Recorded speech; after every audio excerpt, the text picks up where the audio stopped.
The carriage stopped at the gates of Marchwood Hall just past the 6th hour of evening, and the woman inside was told, without ceremony, that she was no longer her own. Vesper Aldwin sat very straight on the worn velvet seat, her gloved hands folded over a small leather case. The case held everything she still possessed in the world: a change of linen, a miniature portrait of a mother she had buried at 12, a small comb of carved bone, and folded beneath all of it, the document her uncle had signed 3 nights ago in a candle-yellow study that had stunk of brandy and resentment. She was 23 years of age, of sound education and presentable manner, surrendered to the household of His Grace, the Duke of Rivenholt, in full and final settlement of debts, amounting to £4,700. She had read the document once, and never again. The carriage door opened. A footman in dark green livery offered his hand, without looking at her face. Vesper stepped down onto gravel that crunched beneath her boots, like the breaking of small bones, and lifted her eyes to the house. Marchwood Hall rose against the dusk, like a fortress that had once been beautiful. Pale stone, 4 stories, 2 long wings, windows narrow as judgment. The setting sun caught the highest panes and turned them to copper. The place looked, she thought, exactly like what it was. A man's grief built into walls. She was led inside through a side entrance, not the great front doors. The housekeeper who received her was tall and narrow, perhaps 60, with iron-colored hair drawn into a severe knot, and a face that had decided long ago to expect disappointment. "Mrs. Penhallow," the housekeeper said briskly. "Miss Aldwin," her voice held. She was proud of that. "You were to wait in the small parlor. His Grace is being informed. He was not expecting you tonight." "I see. You will not see him directly. Lord Calburn is presently with him." Vesper inclined her head as if she understood, although she did not entirely. Lord Calburn. The name meant nothing to her, only that some other man had carried her like unwelcome news through these corridors, and that 2 voices were now deciding what would become of her. She was shown into a small green room with a cold hearth. The door was closed behind her with a soft, final click. Vesper did not sit. She set her case on the floor and walked the length of the room. A landscape on the wall. A clock that had stopped. The room had the look of a place kept ready for unwanted visitors.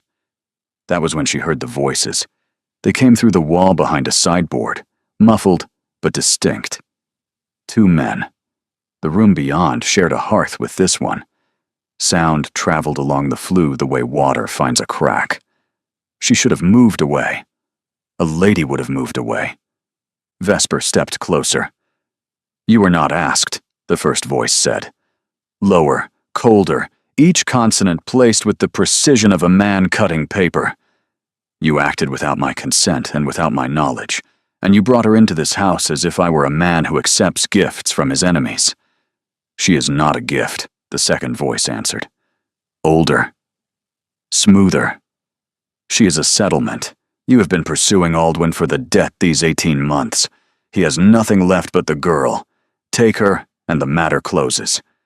I will not be paid in women, Calborn. You will be paid in what is offered." Silence. You knew what my answer would be. That is why you arranged it without me. I signed as your representative.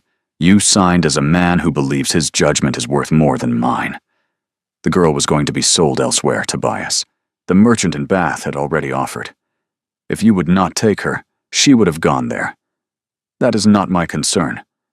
Then I have failed in raising you. She is a spy. She is a frightened young woman who has lost everyone. She is a spy, the cold voice repeated. Or she is a fool. Or she is the ruin of this estate, hiding behind a clean dress. Aldwin has hated this family for 20 years. He does not surrender his ward to me out of necessity. He surrenders her because he believes she will do, inside this house, what he has failed to do from outside it. You have no proof of that. I have no proof of anything. That is precisely the difficulty. Vesper closed her eyes. She had imagined many things on the journey here.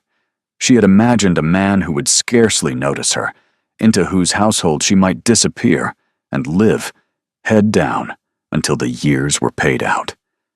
She had not imagined a man who had already decided she was a weapon before he had ever seen her face. For a moment, the old useful instinct rose in her, the one she had learned at her uncle's table. Be smaller. Be quieter.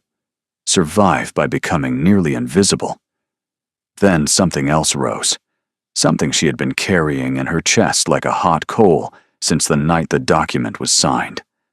She would not stand in a green room and wait to be discussed like livestock. Not by him. Not by anyone. Ever again. Vesper crossed the parlor, opened the door, and stepped into the corridor. A footman startled at his post. She did not look at him.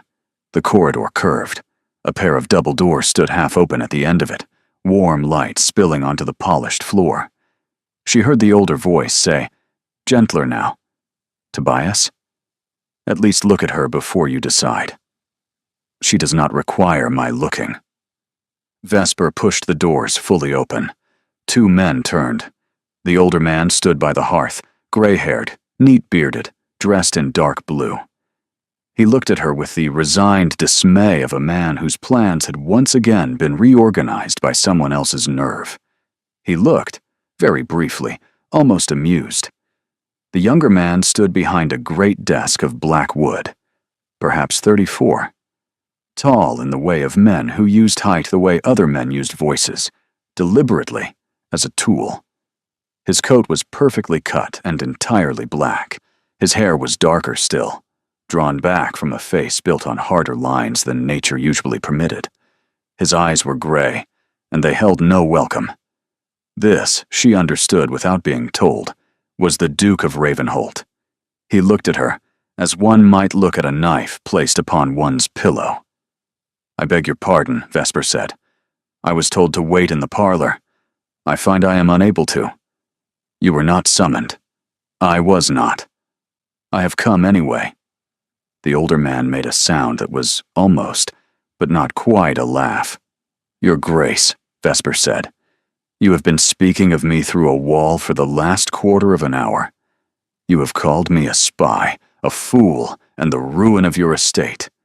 You have decided, without ever having seen my face, what kind of woman I am. I came to spare you the labor of inventing me." The room went still. "You were listening at the wall? I was standing in the room I was put in. The wall was good enough to carry your voice.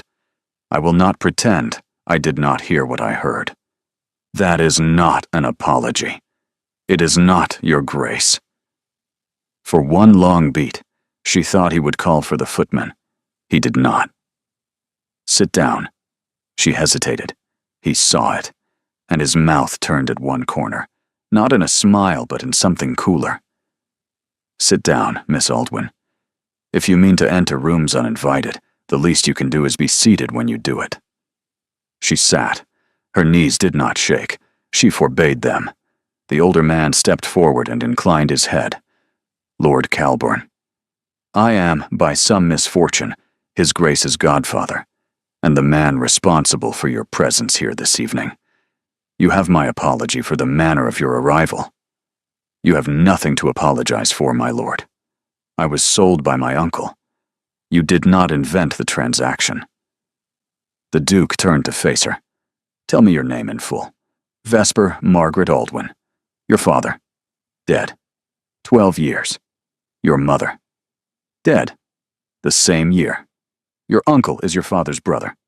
Half-brother. By a second marriage. He came to the household when I was 13. You know who I am. You are the Duke of Ravenholt. You know, more particularly, what I am to your uncle. His enemy. His enemy of 20 years. A man whose father he ruined. A man whose mother he slandered. That is the man who has sent you to this house. I did not ask to come here, your Grace. I did not say you did.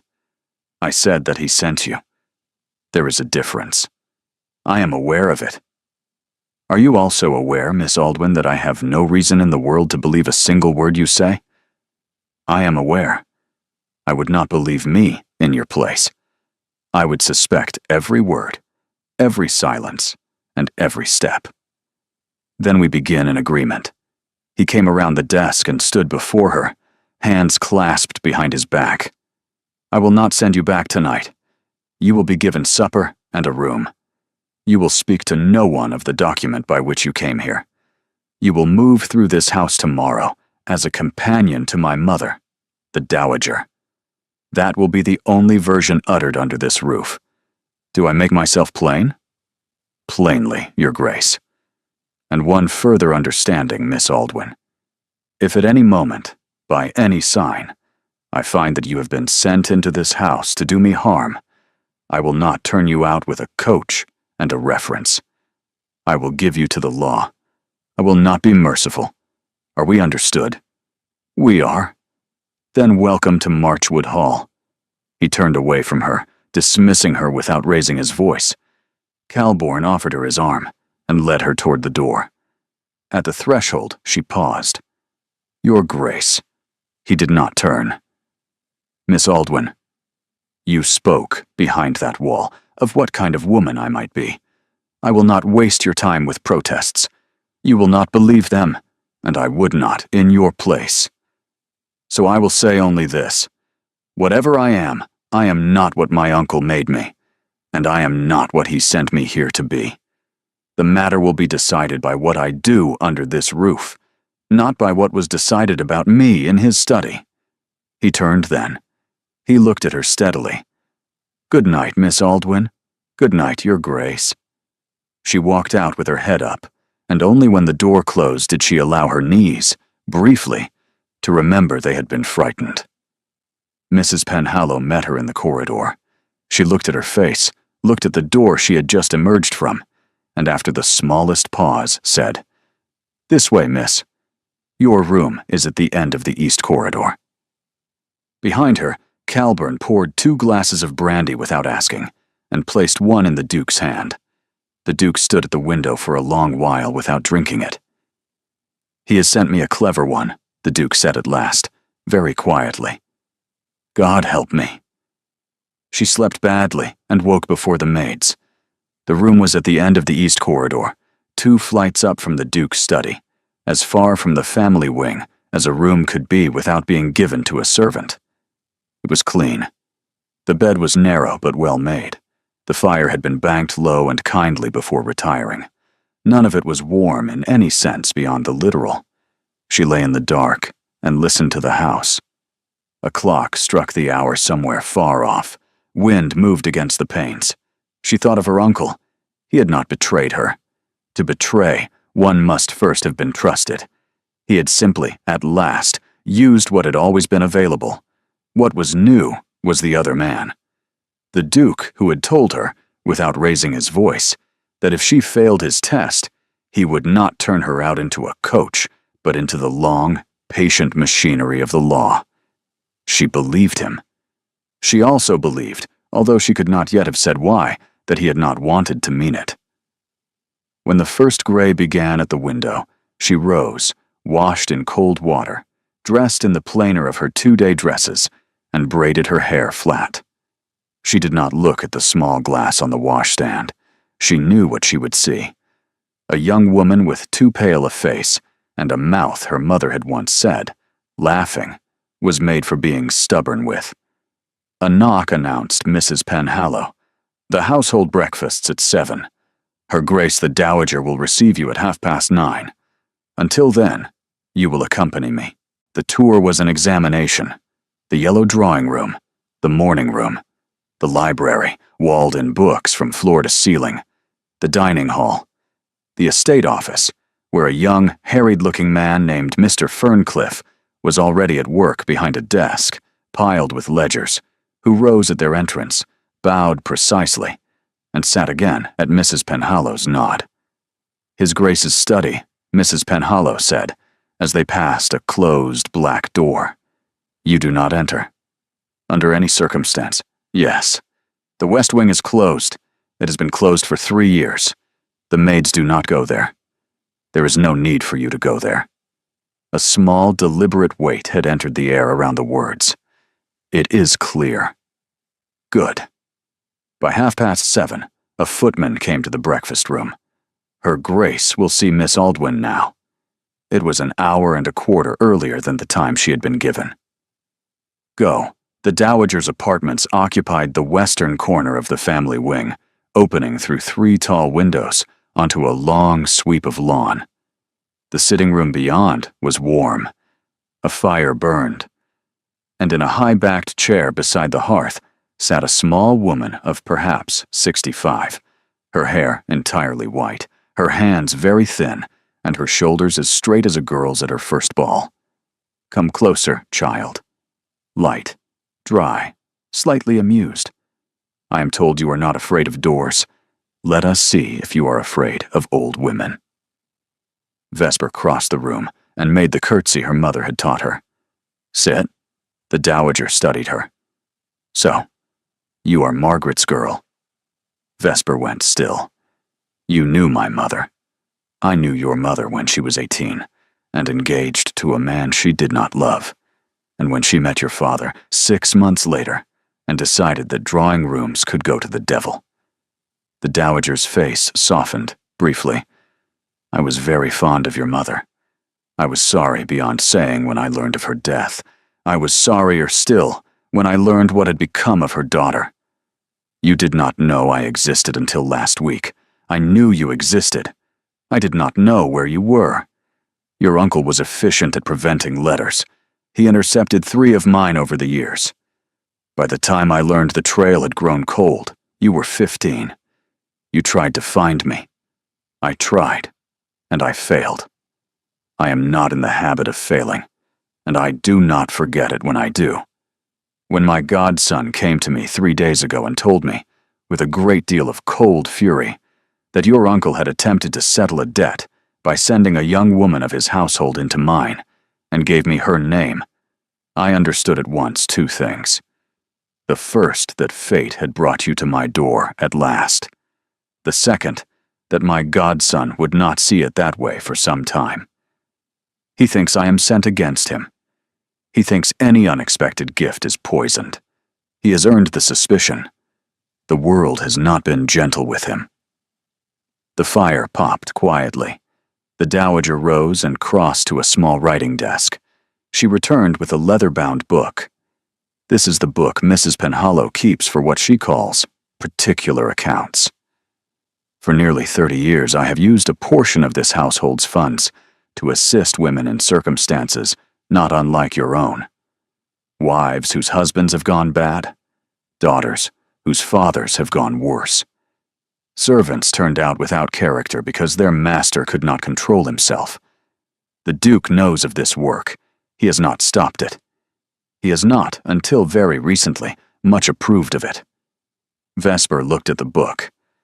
"I wish you to learn this work. I wish you, in time, to take part of it from my hands. Not all at once, but I am 67 years old, and I do not intend to take this work to the grave with me. I have been in this house a single night." "You have," the Dowager agreed, "and you walked into my son's study uninvited at the end of it, and you spoke to a man twice your weight in temper, as though you were his equal in the matter of yourself. I have been waiting 20 years for someone to do that to him. Mrs. Penhallow has been corresponding for some weeks with a milliner in Yarmouth on a matter that is not entirely about hats. The letters lie in this book. Read them, and tell me by this afternoon what you believe is actually being arranged." The Dowager retired into the inner room, leaving Vesper alone with a fire and a leather book full of the careful, encoded penmanship of women who could not afford to write their meaning plainly. It took her under an hour. The milliner was a widow with 2 children, and a brother-in-law who had begun to come to the shop in the evenings, on terms the letters did not name plainly, but that no woman who had grown up under Vesper's uncle could fail to recognize. The correspondence was a long, careful negotiation about how to extract the woman and her children, what story would be told, and what household in the north might receive her on a respectable cover. The dowager returned shortly before noon. Well, the hats are not the matter. The woman is. The third letter implies that the brother-in-law has been told that the woman is consumptive and being sent to the coast for her health. The fifth letter implies that this story has begun to fail. The sixth letter says only that the children are still well. Mrs. Penhallow is asking, I think, whether she should send a man down. The dowager smiled, small and sharpening. What would you advise? I have been here one night.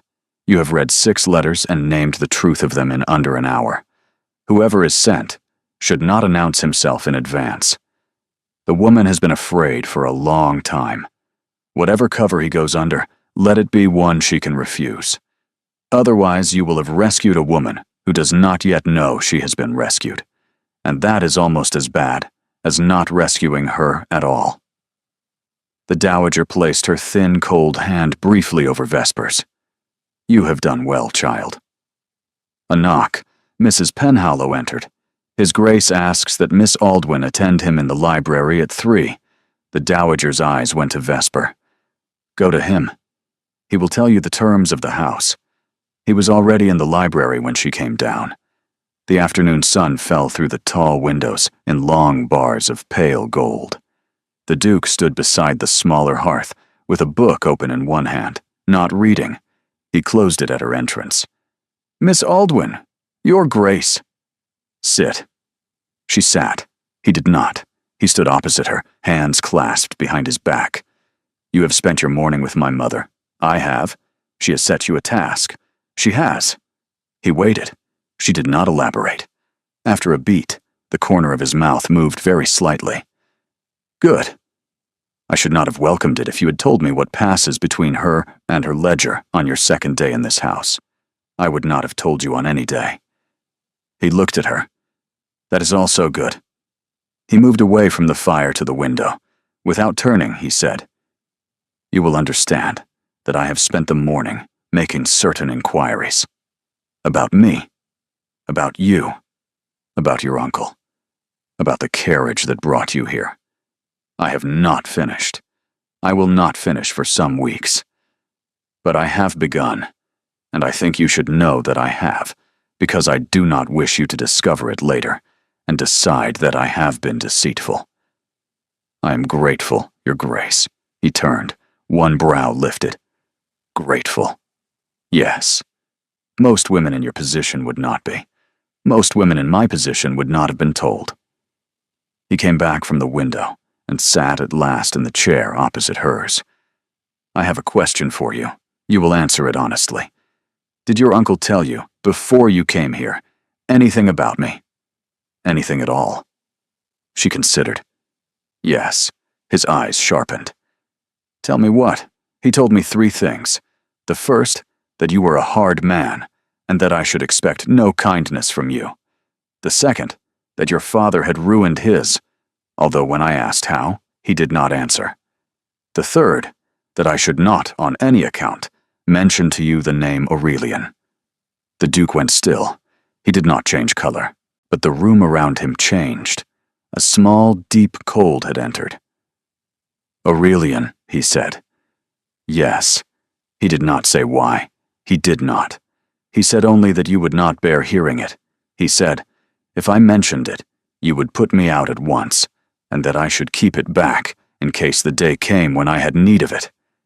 In case the day came when you had need of it. Yes. A long silence. She had decided, on the long ascent up from the still room, that she would not lie to him today. Not because he had been kind. He had not. But because she had spent 12 years in a house in which she had been lied to, and she would not begin her life over by becoming a small new liar in a larger one. The Duke said very quietly, Thank you for telling me. She had not expected that. That name, he said, belonged to a young man who once mattered to my brother. My younger brother. He died 3 years ago. The name has come into my house only in connection with the worst of what came after his death. You are not the first to be sent here carrying it as a weapon. You are the first to lay it down before it has been used. May I ask, Your Grace, who Aurelian was? He looked at her. Not yet. The matter is older than I am ready to set out before you. There will be a day for it. I will not press. I know. He rose and went again to the window. You will be assigned to my mother as her companion. You will assist Mrs. Penhallow with the household correspondence. You will be paid a wage. I will not have it said in my house that a woman lives here unpaid for her work. The wage will be set against the debt by which you came, until that debt is discharged. You will not be a prisoner here. The doors are not locked. He paused. You will also be watched, not by me directly, but by people in my employ. I am telling you so that you will not feel deceived if at some future moment you come to suspect it. I prefer to be honest about my distrust. I would rather know. I thought you would. He turned and crossed back, but remained standing beside the chair. 3 further matters. Yes. The first. The west wing of this house is closed. It is closed because 3 years ago my younger brother died there. He was 24. It is enough for you to know that the wing has not been opened since, that I do not enter it, and that you will not. You are not to speak of it to my mother. If, in time, I wish to tell you more, I will. We are agreed. The second. There is a child in this house. She is 9. She is my brother's daughter. Her name is Isolde. She lives on the 2nd floor of the family wing, with a nurse and a tutor she dislikes. She is intelligent, she is grieving, and she is the only thing in this house that I cannot, by an act of will, make better. She will, I expect, attempt to dislike you. She has also a habit of finding her way into rooms she has not been invited into, which you and she may discover you have in common. I will be glad to meet her. You will be glad until you have. After that, you will continue. The third matter. He paused. Last night you stood in that doorway and told me that the matter of who you were would be decided by what you did under this roof. I have thought about that sentence. Your Grace, I did not say it to be thought about. I said it because I believed it. That is why I have thought about it. He said, I do not believe you yet. I think it more likely than not that your uncle has sent you here intending you to do me harm, and that you do not know, yourself, what particular form that harm is meant to take. He is relying on you to be useful to him without your knowing. I have considered that. What have you concluded? I cannot prove I am not what you fear, because anything I do or say you may suppose was rehearsed. I can only conclude that I will live in this house as the woman I am, and that if my uncle has prepared something inside me to be used against you, I will discover it as you do. You can promise me nothing. I will not accept promises. I understand. I will, however, accept the conduct you have just described. For now. It was not warm, it was not kind, but it was a great deal more than he had given to anyone in some long while. You may go. She rose. At the door she paused. Your Grace. Miss Aldwin, I would rather be given to the law for what I have done than be kept in your house for what I have not. If you ever come to believe me guilty of something I have not done, I would ask you to give me to the law for that as well. I would rather face a magistrate than your mistaken mercy. That is the most disturbing thing you have said to me yet. I beg your pardon. I did not say it to disturb you. I know. That is what disturbs me. She inclined her head and left the library. The door closed behind her with the soft, considered click of a thing being thought about by the man on the other side of it.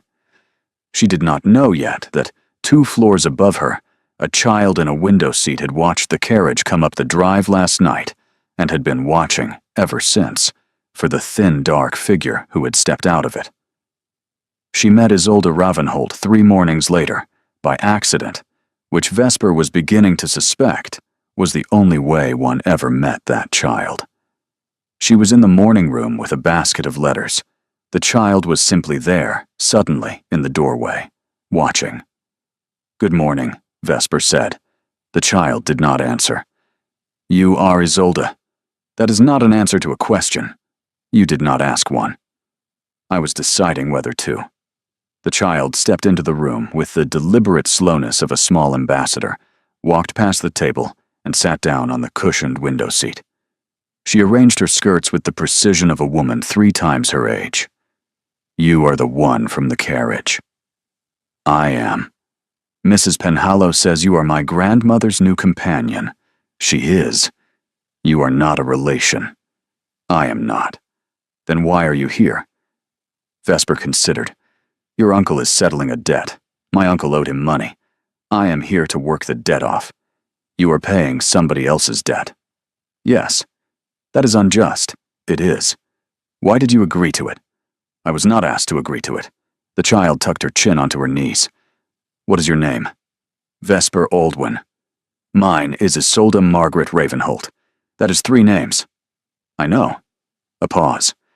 "You have been crying." Vesper went still. "I have not. The pain does not lie. The light comes through it differently when a face has been wet within the hour. You were not crying when you came in. So you have been crying since you sat down." I did not feel myself cry. I did not say that you knew. I said that you had. Vesper put her hand briefly to her cheek. It was not wet. She had only been sitting in a warm room with a basket of other people's troubles, and her body had remembered what her mind had not given it leave to feel. The child watched without comment. Then, abruptly, "My uncle does not know I come into rooms." "I am sure he does." "He does not. He thinks I am with my nurse. Mrs. Penhallow knows. The footmen know. My grandmother knows. My uncle does not. If you tell him, I will not speak to you again. I will not tell him." "Why not?" "Because," Vesper said slowly, "I have spent a great many years in a house in which I had only one place that was my own, and that place was my own only, because no one else knew of it. I will not be the one to take such a place from another person." The child went very still. She did not turn from the window. "Where was yours?" "There was a room above the stables. It had a low ceiling and 1 square window. I went there in the afternoons when my uncle had guests, and in the evenings when he was in his cups. I read there. I slept there sometimes.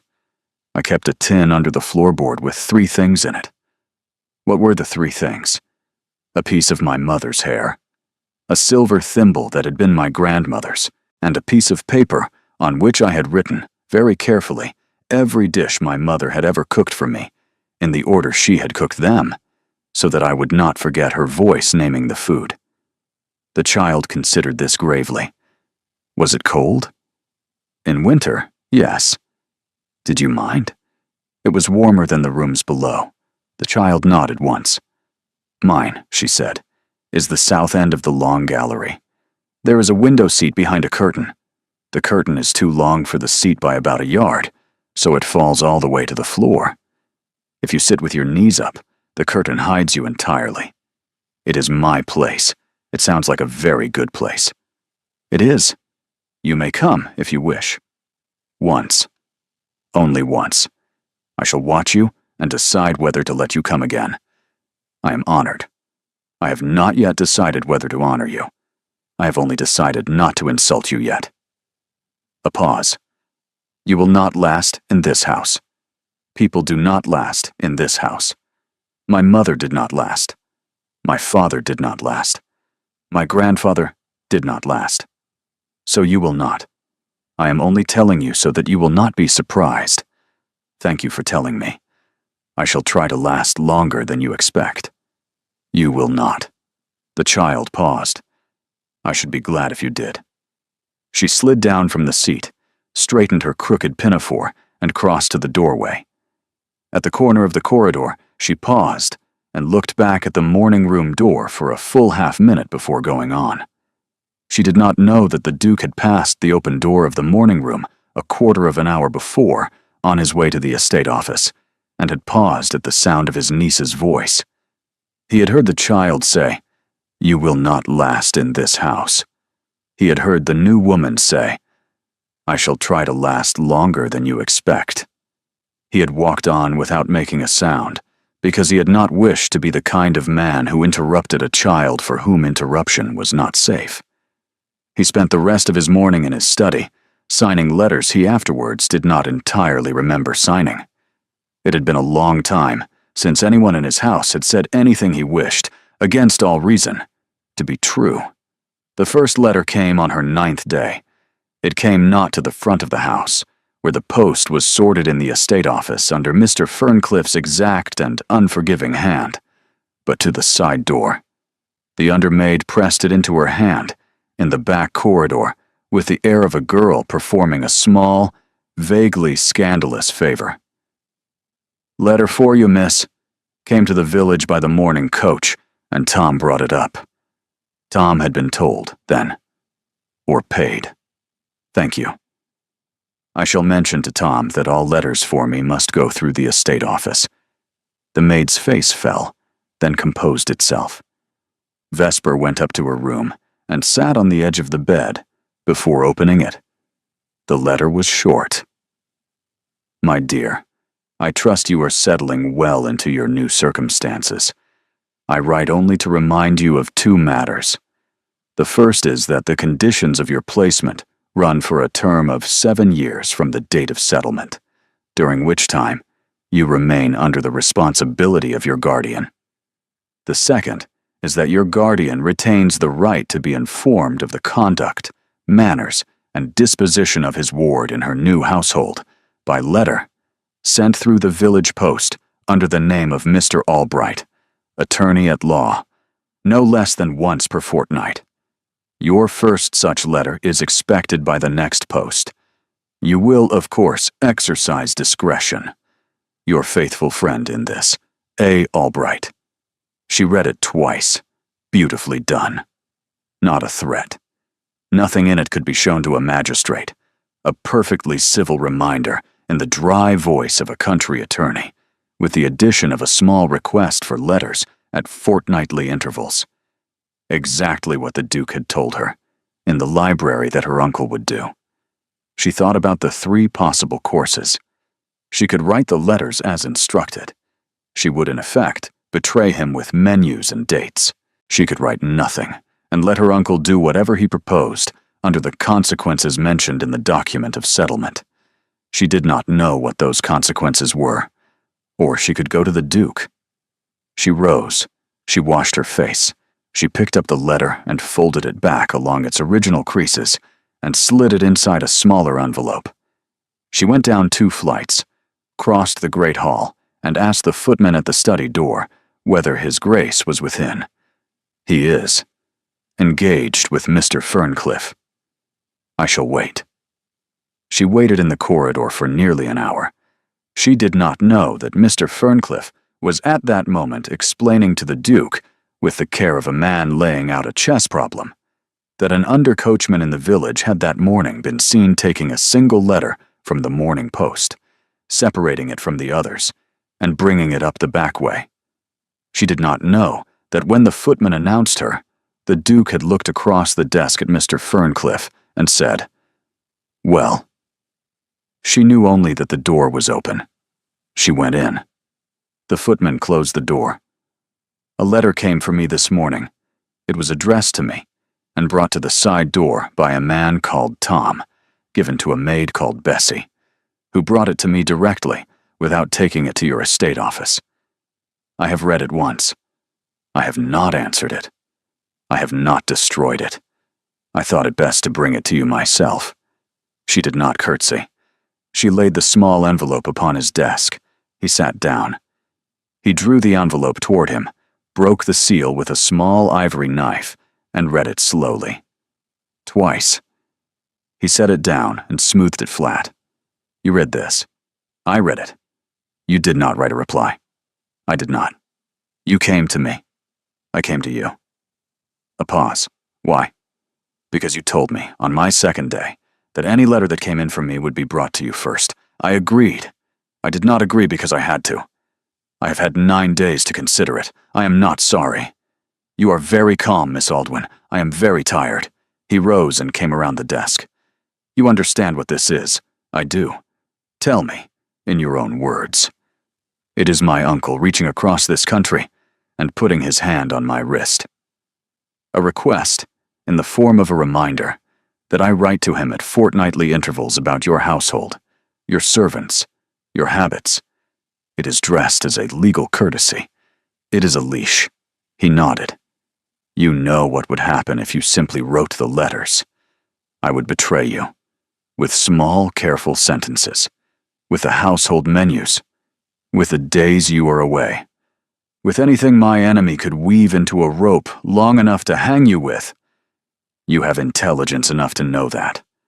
I have lived in his house. You know what would happen if you wrote nothing.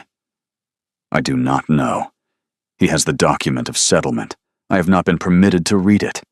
He will have written into it consequences I have not been allowed to know. He watched her. You are afraid. I am afraid. She had not meant to say it. The words slipped out at the very end. After a moment, very quietly, you will not write the letter. I will not. You will not destroy it. I have not. You will not be left, in this matter, to face your uncle alone. I do not know what you can do. You will not face him alone, Miss Aldwin. That is not the same as my saying I have decided what to do. It is the same as my saying, you will not face him alone. It was the closest thing to a vow she had heard from him. He went back behind the desk. I will keep this. Mr. Ferncliff will look into the man, Tom, and the maid, Bessie. You will not take any letter from anyone in this household, by any side door, by any kindness again. If a letter comes for you, you will know nothing of it until it has come through the estate office and through me. I understand. You may go. She inclined her head. Your Grace, Miss Aldwin, thank you. You should not yet thank me. She did not see, as she walked down the corridor, that the Duke remained at his desk for a long time without moving, and at last rang the bell. 2 things, Ferncliff. The man Tom is to be paid until the end of the quarter and dismissed. The maid Bessie is to be spoken to by Mrs. Penhallow and given a single plain warning. The second, I want a man placed in the village by Friday. Discreet. He is to do nothing but watch the post and tell us, by private hand, the source and direction of any letter sent in the name of Albright. Mr. Ferncliff's pen paused. That is, with respect, an investigation. Yes. Of Aldwin. Yes. I had understood that your Grace had for some weeks been resisting opening such an investigation. I had so resisted. What has changed? The Duke did not for a moment answer. I have been given an occasion of cause, Ferncliff. By, with respect, whom? By the woman he sent into my house, who has just walked into this room and put it on my desk. Mr. Ferncliff was briefly silent. I see. I do not, Ferncliff. Not yet. But I am beginning to. Send the man. By Friday, your Grace. The trouble came 4 days later, and it did not come from her uncle. It came from inside the house. She was in the linen room above the still room with Mrs. Penhallow. The dowager had taken cold and was keeping to her rooms. Mr. Ferncliff had been called away. She heard the footsteps a moment before Mrs. Penhallow did. They came up the back stair in a hurry and did not announce themselves. The door opened. A man stood in it, whom Vesper had never seen. Perhaps 40, in the dark, sober coat of an upper servant. But it was not the green livery of Marchwood Hall. Thick about the shoulders. A face that had once been handsome, and that drink had begun to thicken. His eyes, the moment they fell on Vesper, did a small, particular movement she recognized. He had been told what she looked like. He had been sent to find her. Mrs. Penhallow set down the count book. You have lost your way. The household is below. I am looking for Miss Aldwin. You may give your message to me. I am to give it to Miss Aldwyn herself. I have ridden from her uncle's house this morning. I have a private word for her.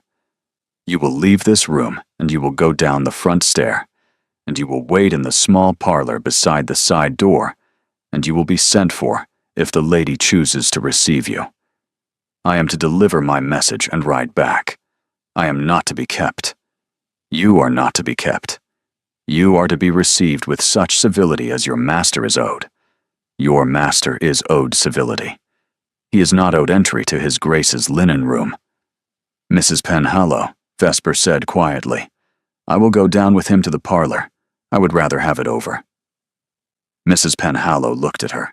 In that look, Vesper saw the thing she had only half suspected. Mrs. Penhallow knew, not all of it, but enough, and she was not now going to permit her to be alone. I shall come down. You need not. I shall come down. The Duke would expect it. They went, the three of them, down the back stair and into the small green parlor where Vesper had waited on her first night. Mrs. Penhallow took a chair near the door, with the air of a woman settling in for a small siege. Speak your message. The man's eyes flicked to Mrs. Penhallow and back. In private. There is no private here. Your uncle would expect. My uncle is owed such civility as he has earned. That civility does not extend to a private interview in this house. You may speak before Mrs. Penhallow, or you may take your message back. The man's jaw worked. Your uncle sends his compliments. He has not yet had the letter that was due last week. He is content to overlook the lateness if the letter is sent by the next post. A small pause. He bids me say, the man went on, watching her, that the matter of your sister is, as you know, entirely in his hands. Vesper went very still. Mrs. Penhallow did not move. I have no sister? Vesper said. The man smiled, small and pleased. Your uncle has felt for some time that you have been somewhat reserved on the subject of family.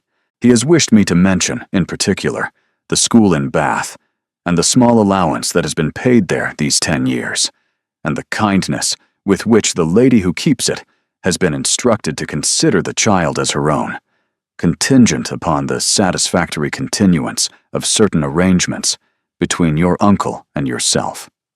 Vesper did not speak. She could not. She had not known. The realization settled in pieces. Her uncle had kept, for 10 years, a small living thing that was hers and hadn't been hers to know about. 10 years for the moment a leash should be needed. A sister, if it were true. Either way, he had her by the throat, or he knew it. Mrs. Penhallow rose. She walked across the room, opened the parlor door, and said in the same flat voice, You will wait outside. You will not leave the house. You will sit on the bench by the side door where I can see you. If you stir from it, you will be put off the property by the gardeners. Out. He went. She closed the door and turned. Sit down, child. It was the first time Mrs. Penhallow had called her child. Vesper sat. Her knees had gone weak. Did you know? I did not. I believed not. I have been in this house 41 years. I do not, as a rule, believe pretty answers. I believe you. I do not believe him. I am going to send for his grace. I cannot ask you to. You are not asking me. She rose. At the door she paused. You have been very brave. You will not now be foolish. You will sit in this chair and you will wait. You will leave the man to his grace. The door closed. Vesper sat in the cold room and listened to the faint, distant sounds of a house going about its day. A clock chimed the half-hour. He had told her, in this very house, that one more hidden truth would end her time under his roof. She had not hidden this one. She had not known it. She did not know whether that distinction was going to matter. Her hands began to shake. She folded them together to make them stop. The door opened. The Duke walked in. He did not speak. He looked at her. His face was unreadable, but his eyes were not. They were the eyes of a man who had been told, in 2 sentences, what had occurred, and was now calculating exactly how he was going to break the trap that had been laid around her. "Miss Aldwin, you will tell me, please, exactly what was said in this room," she told him. Everything. Bath. The 10 years. She did not know whether the child was real. She did not know which would be worse. He listened without interrupting once. "You did not know. I did not. You believe me when I say that I believe you." "Yes." He was silent. "You understand that this changes a great many things. It does not change them in the direction you may fear." She looked up. "Your uncle has overplayed his hand. A man who threatens a woman with the harming of a child he has kept secret from her for 10 years has not increased his power over her.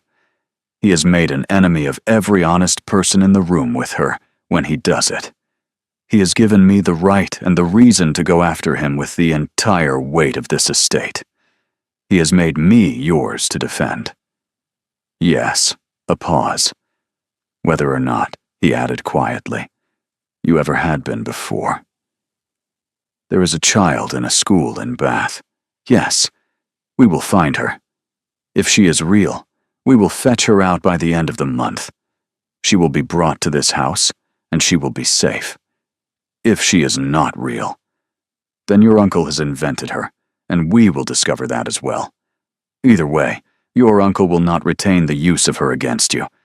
I give you my word. I have not earned your word. You have."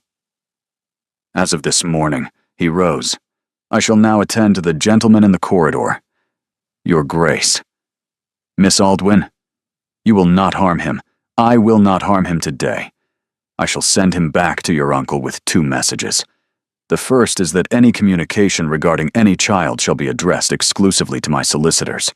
The second is that any further attempt to communicate with you, except through that channel, will be regarded by me as an act against your person, and that I am, as your uncle is aware, a man who does not always limit himself to the courts in such matters."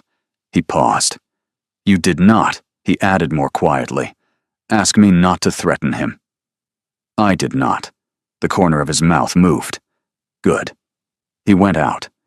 Mrs. Penhallow came in a moment later, sat down, put a small dry hand briefly on Vesper's, and said only, "We shall have tea, child. The kettle is already on." Vesper did not weep then. She would weep later, in her room, with the door closed. But she would weep, she understood now, in a house that had decided, that morning, to stand between her and the man who had sent her into it. 2 floors above, a child in a window seat had heard the words, "Sister," and "Bath," and 10 years through the wall. She wrote, in her careful 9-year-old hand, a single short letter, sealed it, and slipped it under the door of the Dowager's apartments. The Dowager found it half an hour later, read it twice, and said softly, "So, even the child has chosen." The Dowager rose from her bed the morning after, against the advice of her physician. "I am 67, she told Mrs. Penhallow. "I have outlived 2 husbands, 3 physicians, and 1 prime minister. I will not be defeated by a head cold while my granddaughter is composing her own correspondence. Bring me my shawl." She received Vesper at 9:30 in the inner sitting room. "Sit down, child. You look as though you have not slept. I have not. You will hear nothing further from him this morning. From the Duke? No. You will. Sit. Read this." She passed across the small writing table a folded paper of nursery size, sealed with a child's clumsy wafer. Vesper opened it. The hand was small and careful, with 1 or 2 letters formed wrong. "Grandmama, I have heard a thing in the house today that I should not have heard. The new lady has a sister. The sister is in a school in Bath. The lady did not know she had her until today. The man who came on the horse said it. He said it in a way I did not like. I think the sister has been kept from the lady on purpose, and I think the man came today, so that the lady will be afraid to do something my uncle has asked her to do. I am writing because I know that if I were the new lady, I should be afraid of the sister being hurt. I should be more afraid of that than of anything. I think we should go and fetch the sister out of Bath and bring her to this house. I have £1 and 3 shillings and 9 pence in my drawer. It is from my last birthday, and from the coin Mr. Calbourne gave me at Christmas. I should like to give the money toward it. Please give it directly to the lady. I should like it to be from me to her. I am your loving granddaughter, Isolde Margaret Ravenholt. Vesper read it twice. She set the letter down very carefully, placed her hands flat on either side of it, and drew a breath that did not quite reach the bottom of her chest, and then another that did. She did not weep. She came very close. How long? Vesper said quietly. Has she been writing letters like this? She has not. This is the first to anyone. My granddaughter has not, since her father's death, voluntarily written a letter, except when threatened by a tutor. That she has done so this morning is a thing of considerable significance. I do not deserve it. You do, but it would be foolish of you to argue the point. Drink your tea. I have taken 3 actions this morning. The first, I have written to my goddaughter, Mrs. Hartington, in Bath. She will call upon the school in the character of a private gentlewoman, wishing to consider it for her own ward. Yes. The second, I have spoken with my son.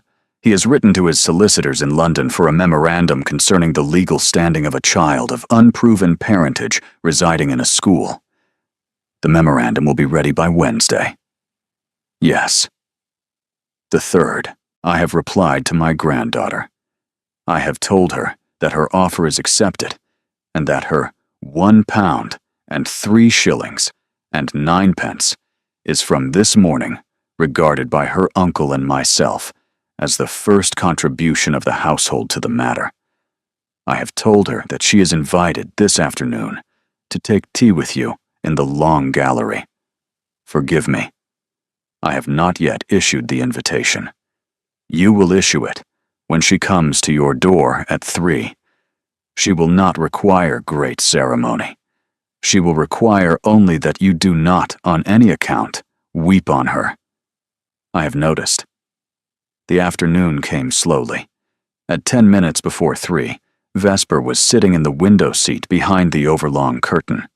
She had carried up 2 cups, a pot of tea, and a small bowl of dried apples and walnuts, which Mrs. Trevenna had wordlessly assembled and pressed into her hands.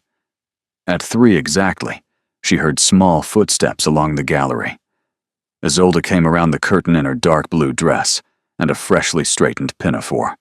Her hair had been brushed. Good afternoon. Good afternoon. The child did not climb up onto the seat. Vesper said quietly, I should like to thank you. The child went still. I have been told nothing about a panel. I have been told only that you wrote to your grandmother yesterday, that you offered something of your own toward a matter that concerns me, and that you wished it to come from you to me directly. I shall not discuss the panel. I shall only say once that it was the kindest letter that has ever been written about me. The child looked at the floor. After a moment, almost inaudibly, Did Grandmama tell you? I cried. You did not. She told me you did not. Good. The child climbed up. She accepted the cup of tea Vesper poured for her, with milk and no sugar, having watched closely to see whether sugar would be assumed. Mama used to sit here.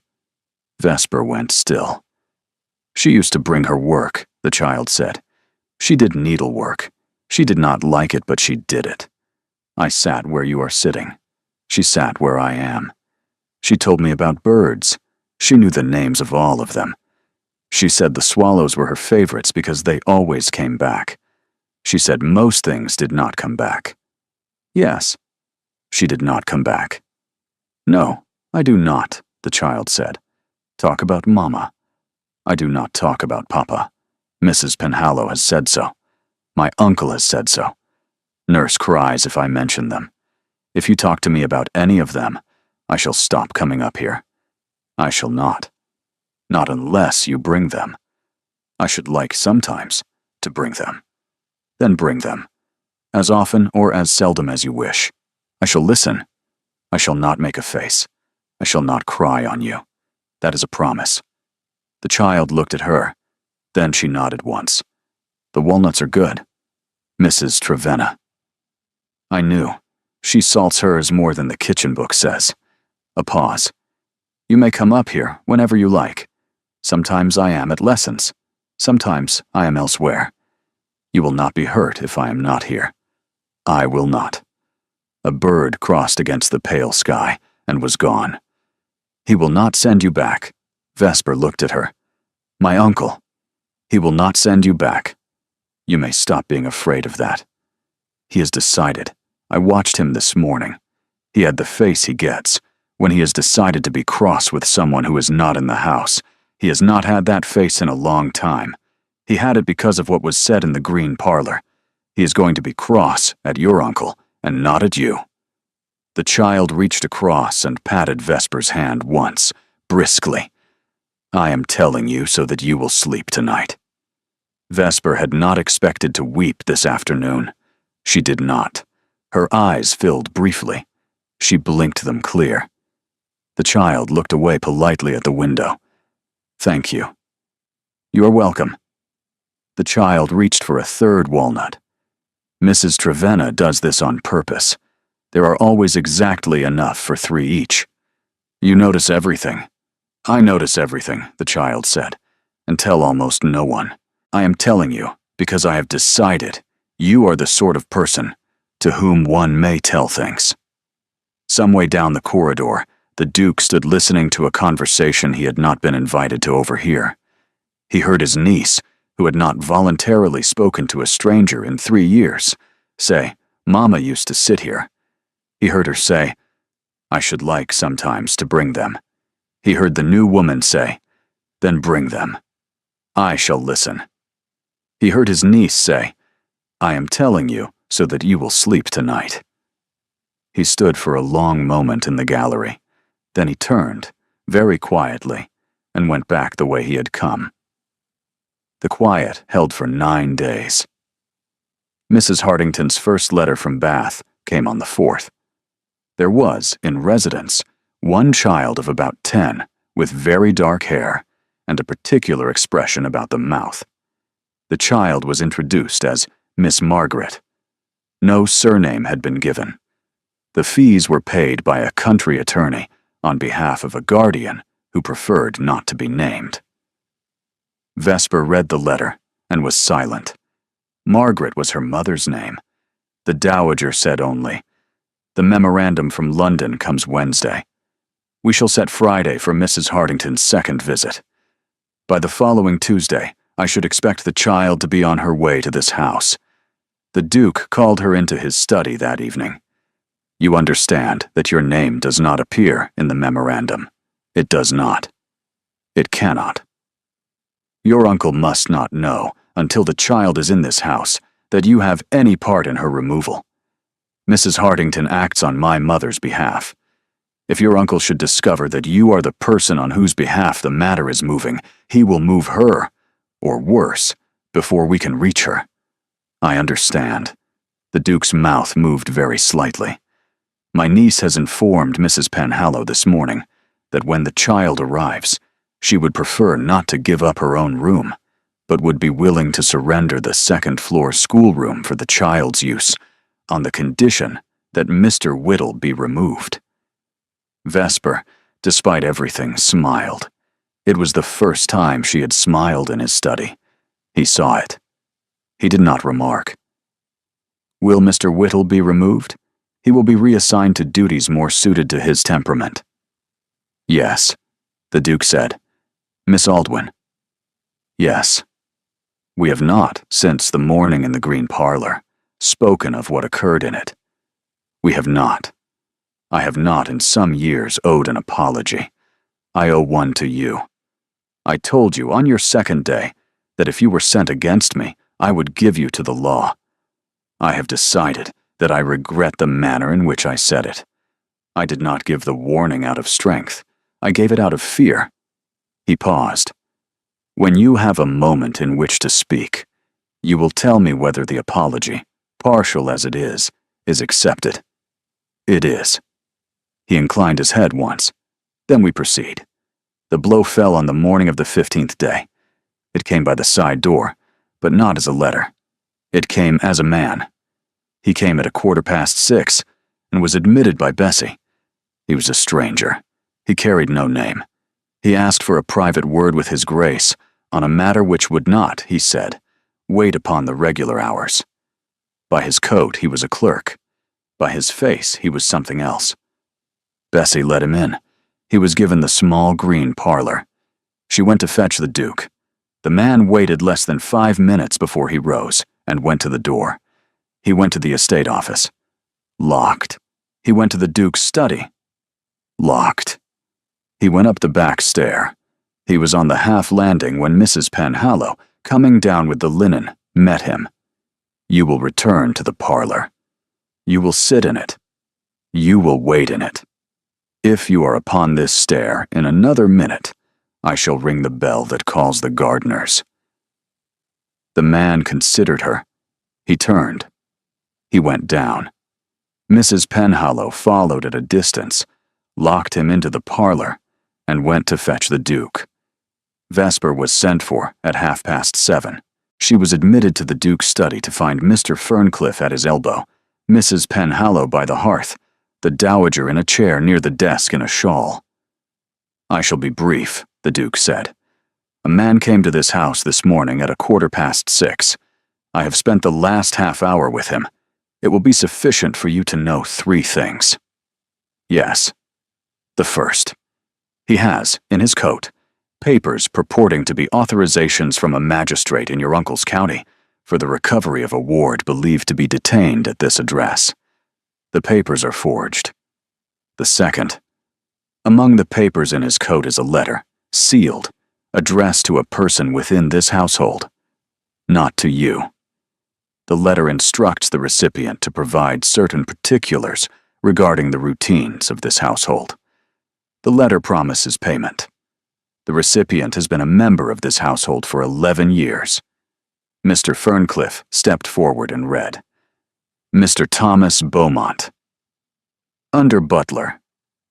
Particular duties include supervision of the locking of the family wing at night. Has access, by reason of his post, to the keys of the estate office between 10 in the evening and 6 in the morning. Has, on 3 occasions in the last 4 months, requested 2 days personal leave at short notice. 2 of those leaves correlate with letters known to have left or arrived at the village post in the name of Mr. Albright." A small silence. "He's been here 11 years. He has. Then he did not begin to be your enemy when I came." "He did not. He began, by his own account this morning, when your uncle approached him by letter 4 months past." "I see. The third matter," the Duke said. He paused. "Among the papers in Mr. Beaumont's coat was a private letter from your uncle concerning a search to be made, when convenient, of certain rooms in the family wing. The letter named, particularly, the room which had been my brother Adrian's.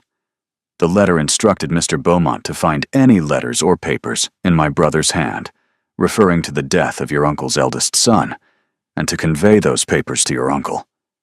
Vesper went still. "My brother," the Duke said quietly, "had been gathering, in the last weeks of his life, the truth of how Aurelian Aldwyn died. Aurelian had been Adrian's friend, at Oxford. The official account was a fever. The actual account, my brother had come to believe, was a duel. The man who fired the shot had been a friend of your uncle, and was protected by him afterwards. My brother died of his own fever in the spring, before he could finish what he had begun. The Duke's face did not change. I have not, until this winter, had cause to reopen the matter. The letter found this morning in Mr. Beaumont's coat is, in itself, an admission that there is something in my brother's papers your uncle is afraid of. There is. Mr. Ferncliff and I have spent the last hour reviewing certain items. There is enough to lay an information against your uncle in his own county for the obstruction of a magistrate's inquest into a death he was bound by law to assist in clarifying. Your uncle, Mr. Ferncliff said quietly, will not, when this is complete, remain a man whose name is received in his county. The Duke looked at Vesper. I have been 3 years late in coming to this. I should not have left it so long. You did not know what to do with it. I did not. I do now. He turned to Mr. Ferncliff. Take Mr. Beaumont to the magistrate. Take the man with him. Be back by supper. Mr. Ferncliff inclined his head and went out. Mrs. Penhallow followed. The dowager rose slowly and put her thin, cold hand on Vesper's shoulder. You did very well not to weep this morning, child. I have not yet. Then go and weep somewhere I cannot see you, and come back when you are done. Mrs. Hartington's second letter is expected by the 11 o'clock post. The Duke and Vesper were left alone. You did not know about Mr. Beaumont. I did not. I did not suspect that you did. Thank you. A silence. You have not asked me what I shall do in the matter of my brother's papers. I have not. I shall not keep you waiting longer than I must. I know. She rose. At the door, she paused. There is now in this house not one person against me. There were, when I came, perhaps 2. In a fortnight, you have removed both. There is no room here in which I am not, in some way, in someone's keeping. I have not had that since I was 12. He did not answer at once. When he did, his voice was lower. Then we shall do our best to see that you do not lose it again. She wept for 4 full minutes in her own room. She washed her face. She came down at 11. By past, Mrs. Hartington's second letter had arrived.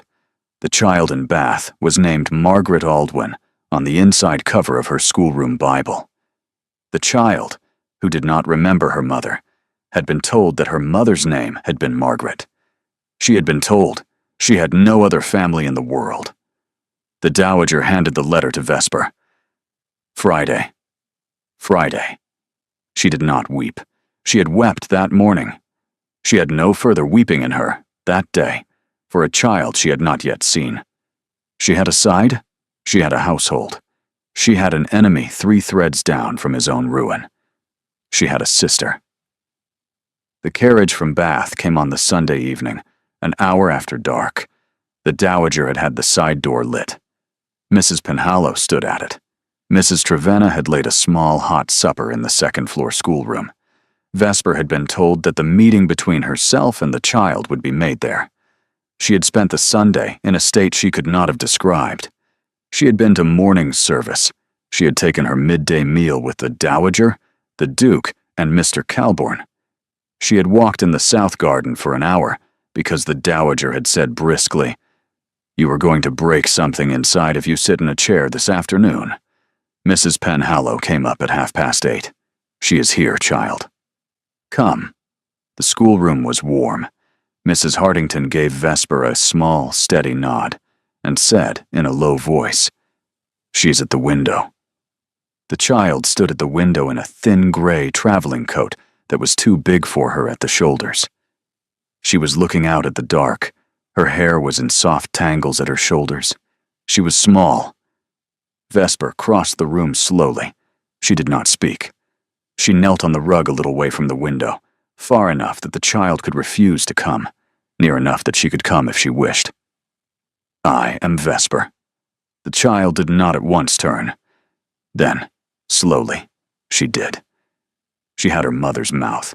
The child looked at her for what felt to both of them a great deal longer than it was. "Are you my sister?" "Yes, I am." The child considered. "I have been told by Mr. Albright that I had no family." "I know. He told me the same of you. He is an unkind man, and a dishonest one. We will not be needing him any longer." "Are we going to live here?" "You are. With me. With our grandmother, who is upstairs." "I have a grandmother. I did not know I had one until 2 weeks ago. There is a girl your own age. She is your cousin. She is called Isolde. She has been awake since 6 o'clock waiting to meet you, although she will not admit it. I have a cousin. You have a cousin." The child took another step. She stopped at the edge of the rug. "Could I, perhaps, sit on the rug with you? Sit on the rug with me." The child sat. She did not at once come close.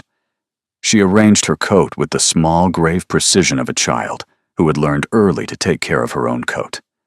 Then, after a moment, she leaned the side of her head against Vesper's shoulder. Vesper put her arm around her. Down on the floor below, the Duke sat with his hand on the second drawer of his desk, where he had not laid his hand in 3 years except to lock it. He did not open it that night. The next day, the Dowager rose late. The child, who had been called in Bath Maggie, was given a small breakfast in the schoolroom by Vesper, and was met at 9:30 by Isolde, who had spent 2.5 hours choosing what to wear. The two children stood looking at one another for nearly a full minute without speaking. Then Isolde said gravely, "I have been told you are called Maggie." "Yes, I am Isolde. I do not, I should say at once, like to be called Isi. I have been called it twice, and I have not forgiven either of them. I will not." "Good. I have a window seat in the long gallery, behind a curtain. It is very private. You may come this afternoon. May I bring an apple?" "You may bring an apple. May I bring my doll?" "What is her name?" "Anne. You may bring Anne." By 11, the two children had retired to the long gallery. Vesper was sent for at 11:30. She came into the Duke's study and closed the door. He stood at the window. He turned. "You have a sister." "I have. She is well. She is. She is afraid, in a way she has not yet allowed herself to say. But she is well. She is upstairs with Isolde at this moment. They are, against any prediction I could make, getting on. Isolde does not get on with anyone. I am aware." "Thank you," he said. "I have done nothing. You have walked through the door of my house carrying a debt your uncle wrote you into, and in 3 weeks you have brought him to a place where he stands accused at the assizes of conspiracy, threatened by a paper trail in 3 counties, and exposed to a public hearing in which he will be obliged to defend himself against charges he cannot meet. You have placed the hand. We are turning the wheel because of it. I have not done it alone. You have not. Neither, in 3 years, have I done anything in this house that needed doing." A silence. Vesper said carefully, "Your Grace," he said at the same moment. "Vesper." They both stopped. He inclined his head. "After you," he said gravely. "You are about to say to me that you wish me to remain in this house in some particular character. I should like to say to you, before you say it, that I have been sitting up at night for a week, thinking of how I should answer you. I have decided that I shall give you no answer that I have prepared. I shall give you, if it is asked, only the truth, as I find it on the day I am asked. I shall not ask it of you today." She looked up. "I shall not ask it today," he said, "because I would rather you said it on a day your sister has been in this house for more than 12 hours, and on a day my mother has been out of her bed for more than 2, and on a day your uncle's first hearing at the assizes has come and gone, which by Mr. Ferncliffe's calculation will be Tuesday next. I understand.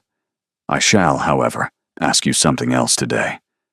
I should like to be permitted to address my niece in your hearing on the matter of your sister's standing in this household. I should like to do it before luncheon. I should like to say, in the hearing of those persons that your sister is, from this day, the ward of this household, that her name is to be entered into the household book as Margaret Aldwyn, and that any person upon this estate found speaking of her or of her sister in any other terms than those of a member of the Dowager's family will not remain upon this estate. In my hearing, Your Grace. Good. In the small drawing room at noon, with Mrs. Penhallow standing by the door, and the Dowager in the chair nearest the fire, and Vesper at the window, and Maggie on the rug at Vesper's feet, the Duke addressed his niece. He concluded with one further sentence which he had not promised. Your Aunt Vesper, who is the elder sister of your cousin Maggie, is a member of this household, in this household, by the choice of this household, and not by the disposition of any agreement made by any person outside it. The agreement by which she came has been, this morning, lodged with my solicitors as the basis of certain proceedings. She is here because we wish her to be here. Isolde, on the rug beside Maggie, considered. Uncle. Yes, Isolde. You have used the word aunt. I have. She is not yet my aunt. A small silence. You are correct, Isolde. I've used the word in anticipation. I beg your pardon. Then she said, with the small dignity of a queen accepting a treaty, I shall consider it, uncle, an anticipation that has my approval. The Dowager laid her hand for a moment over her own mouth. Mrs. Penhallow looked at the ceiling. Vesper, at the window, did not manage entirely to keep her face still. She did, however, manage not to weep. The hearing at the assizes came on the Tuesday of the following week. It did not last long. Mr. Beaumont, advised by a solicitor he had not paid for, named Edmund Aldwyn. The man Cottesmore gave a similar account. The forged warrant was traced to a clerk in the same town. By the close of the hearing, 3 separate informations had been laid. The first, conspiracy against the household of His Grace, the Duke of Ravenholt. The second, the procuring of a forged warrant. The third, the obstruction of the magistrate's inquest, 11 years past, into the death of his own son. By the end of the month, Edmund Aldwyn's name had ceased to be received in any house of consequence in his county. By the end of the year, he had quietly removed to the continent. He did not return. The autumn turned. The first frost came on the morning after the hearing. The cedars on the south lawn went silvery. The Dowager, now permitted to take her morning chocolate in the small sitting room, returned to her ledger with Vesper at her side. Maggie, 3 weeks in the house, no longer flinched at the sound of a man's footstep in the corridor. Isolde came down to the dining hall in the evenings now, in a clean pinafore, beside her cousin. Mr. Whittle had returned to the agency. He had been replaced by a soft-spoken Welsh widow named Mrs. Iffons, who arrived each morning at 8:30, with a small canvas bag of books over her shoulder. Vesper wrote, in the second week of November, a letter to Isolde that had been weeks in the writing. She told Isolde about the room above the stables, and the tin under the floorboard, and the 3 things in it. She told Isolde that the tin had been buried on the morning Vesper had left her uncle's house, in a corner of the kitchen garden, under a flagstone. She told her that the 3 things were now with her in this house, in the smallest drawer of the writing table in her bedroom, and that the tin was buried still where she had left it. Isolde read the letter twice over her breakfast, and put it into the box behind the 3rd book on the 3rd shelf of the library. She did not mention it for nearly a fortnight. She mentioned it on a Sunday afternoon in the long gallery, when the household was quiet. You have not yet decided which day. Vesper looked up. I have not. The day on which the tin will be opened. I have not. Isolde took, from the pocket of her pinafore, a single folded slip of paper. She turned it toward Vesper. On the back, in pencil, she had written 4 names.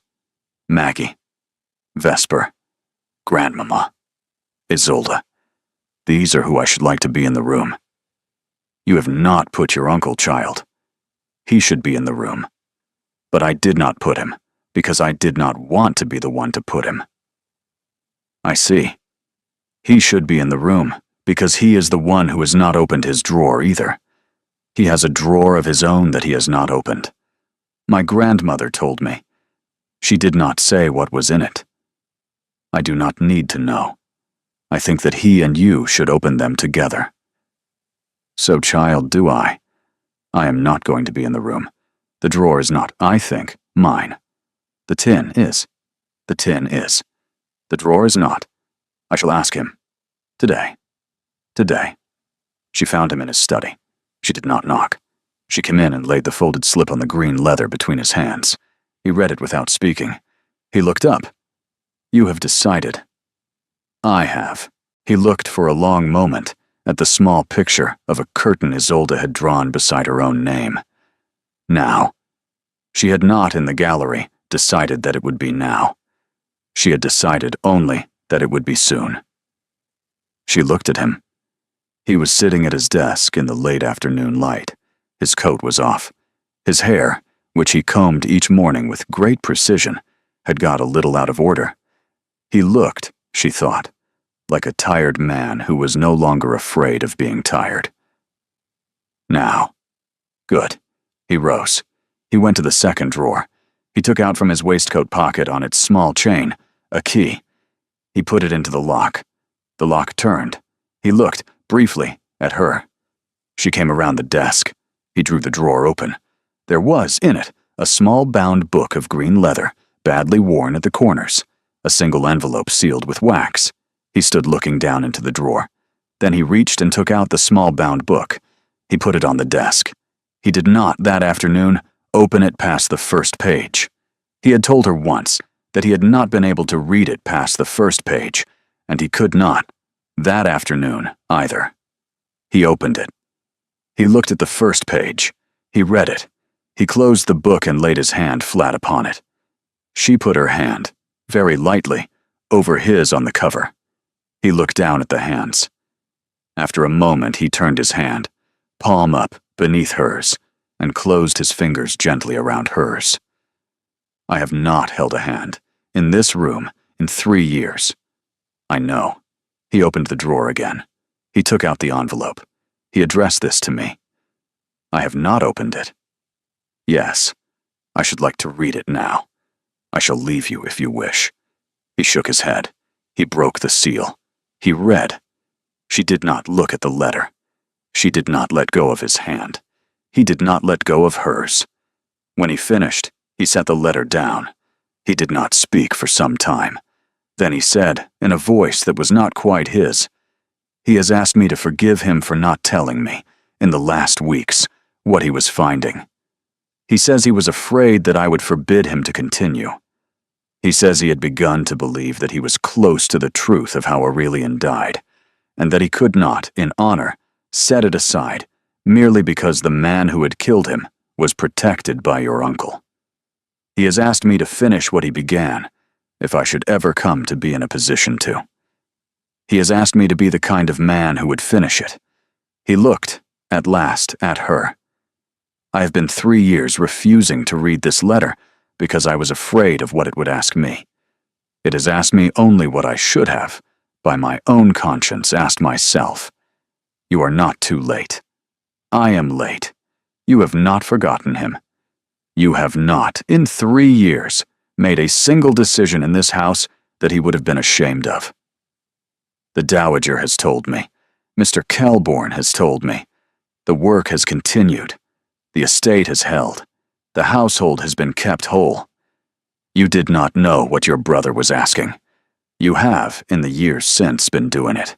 You did not know it. It does not matter. Vesper.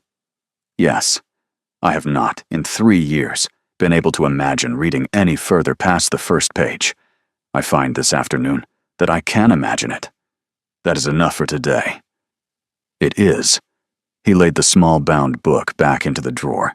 He folded the letter once and laid it inside the cover. He closed the book. He did not lock the drawer. He took the key from the lock and put it on the desk. He pushed it across toward her. I have carried that key for 3 years. I should be glad, on the next occasion on which the drawer is opened, if it were opened by both of us. Yes. She did not pick up the key. He understood why. I should like to walk with you in the rose garden this afternoon, before the light goes. The roses are cut back. I am aware. He took up his coat. She let him, at the door, take her hand. He did not let it go on the way down.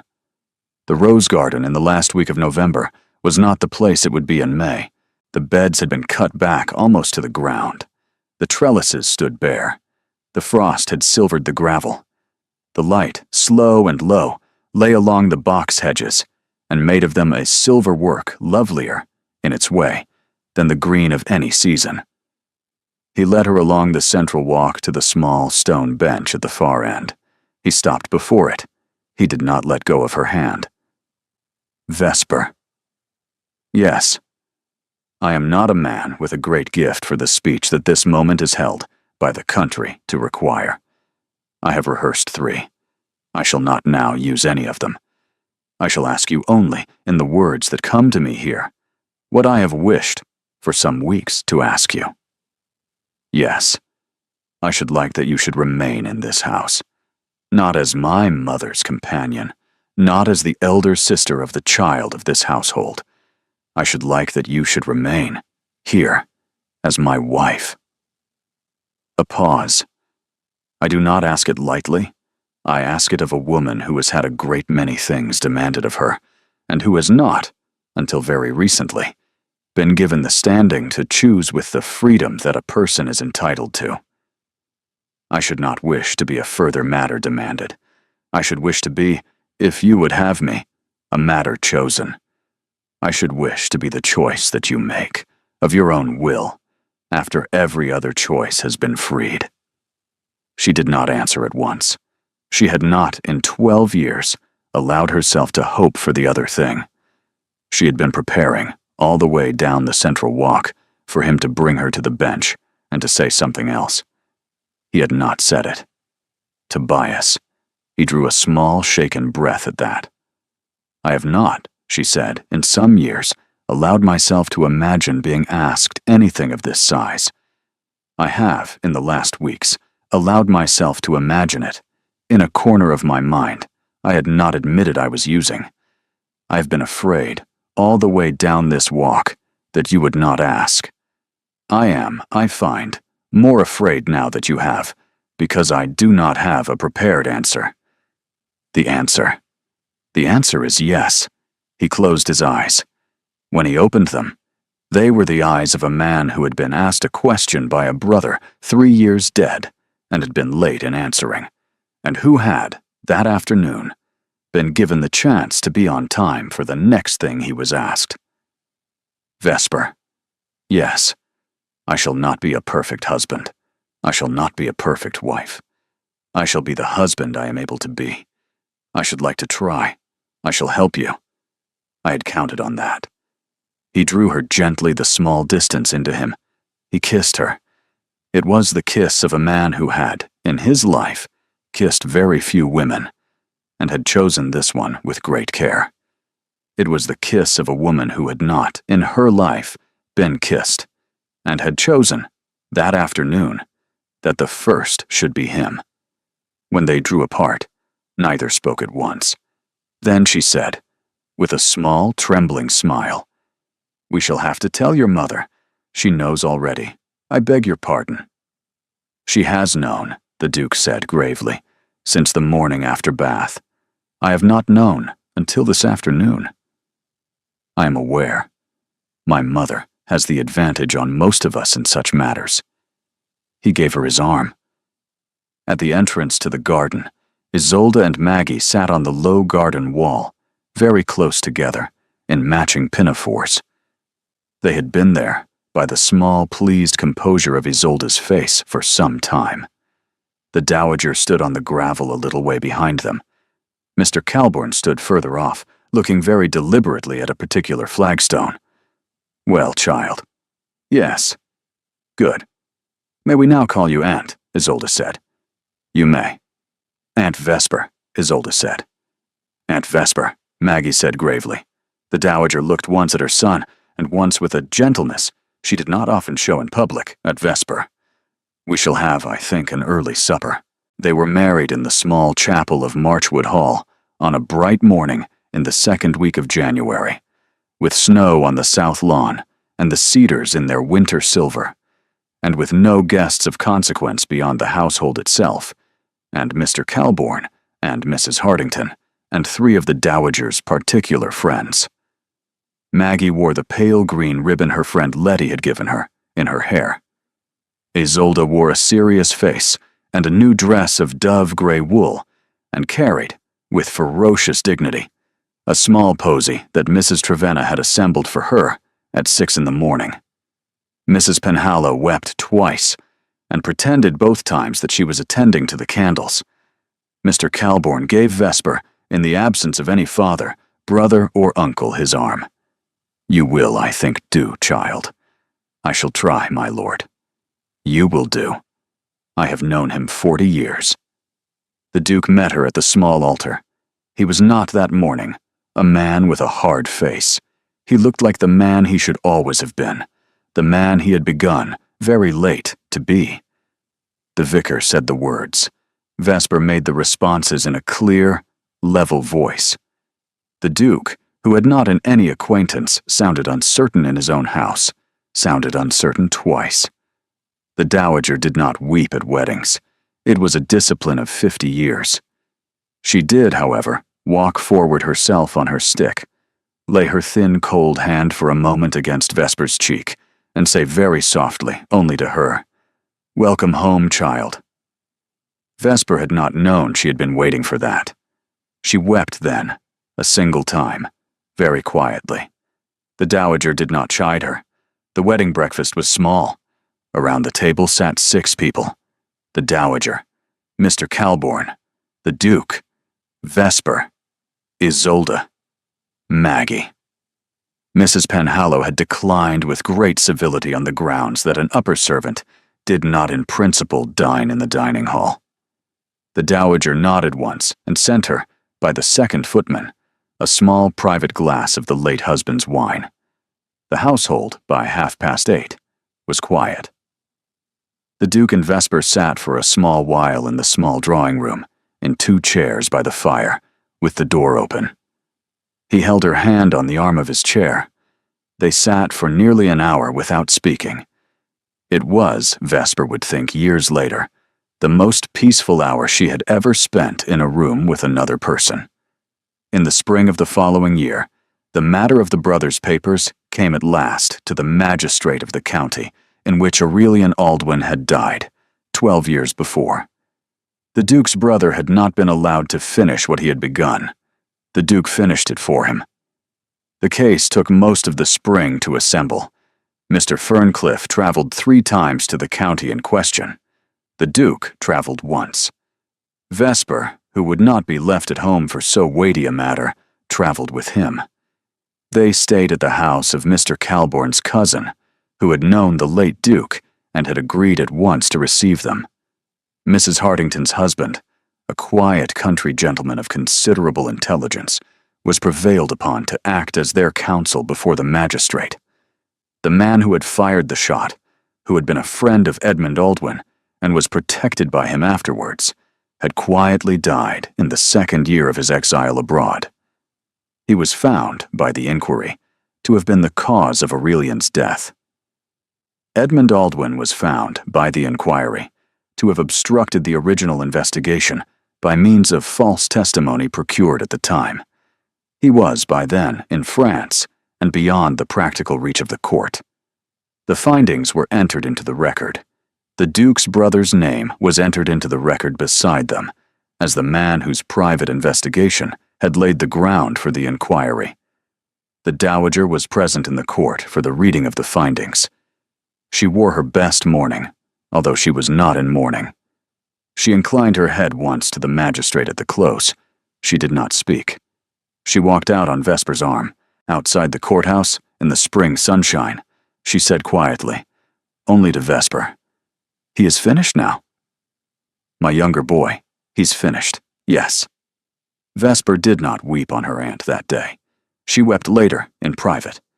The Dowager did not weep at courthouses, any more than she wept at weddings.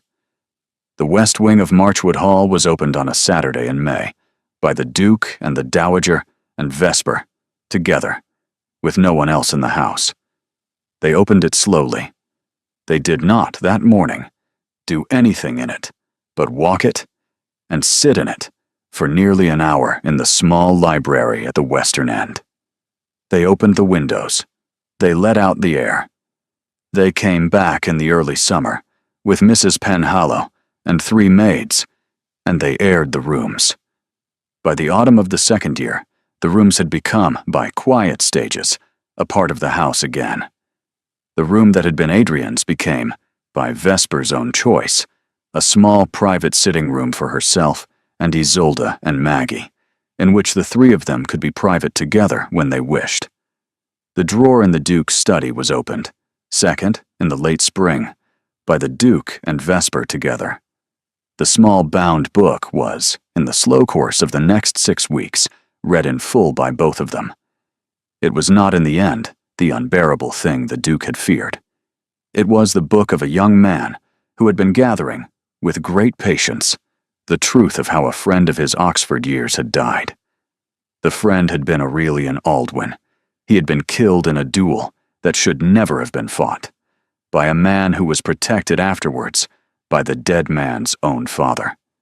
Adrian had not said, in 3 years, that he had been investigating his friend's death because he had not been certain enough of his findings to bring them forward. He had, by the time of his own death of fever, been close. He had not been finished. The Duke finished it. Vesper read the book at his side. She read it aloud to him in the evenings, in the small drawing room, after Isolde and Maggie had gone up. At the end of it, the Duke laid the book down and said, very quietly, "He was a good young man, my brother. He should be remembered as one. He shall be." He kissed her that evening, with the drawer in his study at last empty of secrets. In the autumn of the second year of their marriage, a small new presence arrived in Marchwood Hall, who was by Mrs. Trevenna's account a very small person of considerable opinion, and whose name was, by the Dowager's choice, and Vesper's quiet agreement, and the Duke's full assent, Adrian Margaret Ravenholt. The choice of the second name had been a matter of some consideration. The Dowager had suggested, very gravely, that it might honor both their mothers, who had, by an unlikely turn, shared a Christian name. The Duke had agreed at once. Vesper had wept briefly, and had also agreed. The choice of the first name had not, in the end, required discussion. It had been waiting in that house for 3 years to be spoken, without grief. Isolde, when told, had nodded once, and had said only, gravely, "He must, of course, have his own seat in the gallery in due course. We shall arrange it." He did, in due course, have his own seat. The Dowager died in the spring of the 7th year of her son's marriage, in her own bed, at 74, with Vesper on one side of her and Maggie, who was by then 16, on the other, and her granddaughter Isolde, who was 17, sitting at the foot of the bed.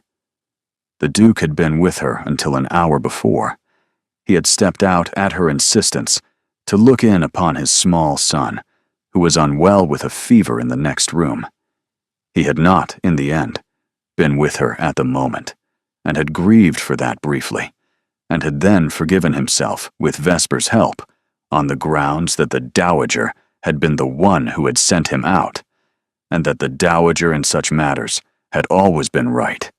She left, by her will, the small ornate box of letters from women she had helped over 37 years, to Vesper. She left her ledger, and the second ledger, to Vesper as well. She left a small private letter to Isolde, of which the contents were never discussed publicly. She left the late Duke's snuff-box to Mr. Calburn. She left a small annuity to Mrs. Penhallow. She left, particularly, to Mrs. Trevenna, the right to use in the kitchen of Marchwood Hall for the rest of Mrs. Trevenna's life, the small silver salt cellar that had been her grandmother's. She left the long gallery by a small added clause that had no force in law, and that the family kept anyway, to her granddaughter Isolde.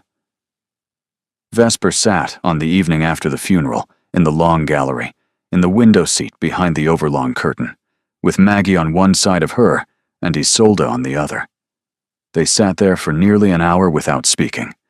The light moved along the gallery, as it had moved on the afternoon she had first sat in that seat. Maggie said after a long time. "We are not, all of us, in the room." Vesper looked down at her. Maggie was 16 by then. She had her mother's mouth still. "She is in the room," Maggie said in a small, careful voice. "Grandmama is in the room. She has only stepped out. She does that sometimes when we are sitting together. She does not wish to be the one talking. She steps out." "Yes." "So she does." Isolde, on the other side of her, said nothing. Isolde had wept already in private. She did, however, very quietly, lay her head against Vesper's shoulder in the manner she had not done for nearly 7 years. "Aunt Vesper?" "Yes, she's in the room. She is." A pause. "We shall," Isolde said. "Manage. We shall." A long quiet. Down in his study, the Duke sat at his desk with the second drawer open and a small new piece of paper laid on top of the small bound book. The new piece of paper was a letter he had written that afternoon, after the funeral, to no living person. He had addressed it to his brother. He had told his brother in 3 short paragraphs what their mother had been at the end, and that she had not been afraid, and that she had said almost the last thing very clearly, his name and Vesper's name, and that she had said with the particular dry humor she had carried into her death, the way other women carried prayer books, that she had been wrong, and that the right person had, in the end, come through the right door, and that her son was, in the end, a man she was content to leave the house to. He folded the letter. He laid it inside the cover of the book. He closed the book. He left it in the drawer. He did not lock the drawer. He had not locked it in nearly 7 years. He rose. He went up the back stair. He went past the door of the dowager's apartments, which would in due course become the rooms of his own son. He went up to the long gallery. He drew the curtain back. His wife, his sister-in-law, his niece, sat in the window seat together, in the silver light of an evening in late spring. They turned at the curtain. Room for a 4th. "There is." He sat. They sat, the 4 of them, for some time without speaking. Maggie leaned, after a while, against Isolde. Isolde leaned, after a while, against Vesper. Vesper, after a while, leaned very lightly against the Duke, who put his arm along the back of the seat behind her shoulders, as he had not in any acquaintance done in a public place, but who had at last come to understand that there were in his own house, in his own gallery, in his own life, places that were not public. The light went, at last. Mrs. Penhallow, far below, came up the back stair very quietly, looked into the gallery, withdrew without making a sound, and arranged downstairs in the small dining room a supper of cold meats and bread, and a single bottle of the late husband's wine. In the long gallery above, 4 people sat for a little while longer. When at last they rose, it was Isolde who rose first, and gave her hand to Maggie, who gave her hand to Vesper, who gave her hand to the Duke. At the head of the stair, Isolde paused and turned and looked back. The seat was empty. The curtain was drawn back. The cushion was a little hollow in the middle, as it always was, from the long use of the women of that house. "Good night, Grandmama." She did not say it loudly. She did not say it for anyone in particular. She said it in the small, exact voice in which she had, at 9, behind a curtain, told her aunt that she had been crying. Then she went down. Maggie went down after her. Vesper, on the Duke's arm, paused a moment. She turned and looked, herself, the length of the gallery. She had been very lately late, herself, in believing in some things. She had been lately late in believing that she would last in this house. She had been lately late in believing that she had been wanted in it. She had been lately late in believing that the right person could come through the wrong door. She was no longer in any of those matters late. "Good night, Your Grace," she said, without turning. "Good night, child," said the long gallery in the voice it had always had. She went down on her husband's arm to supper. If, in this story, you have heard a thing you needed to hear, then this story has done what it was sent to do.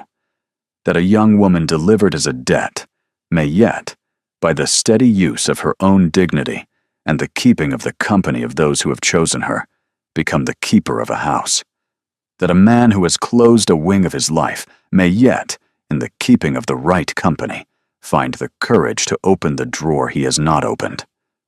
That a child kept apart from her family by the small cruelties of a small man may yet be sent for, fetched, and taken into the gallery of the people who were always going to love her.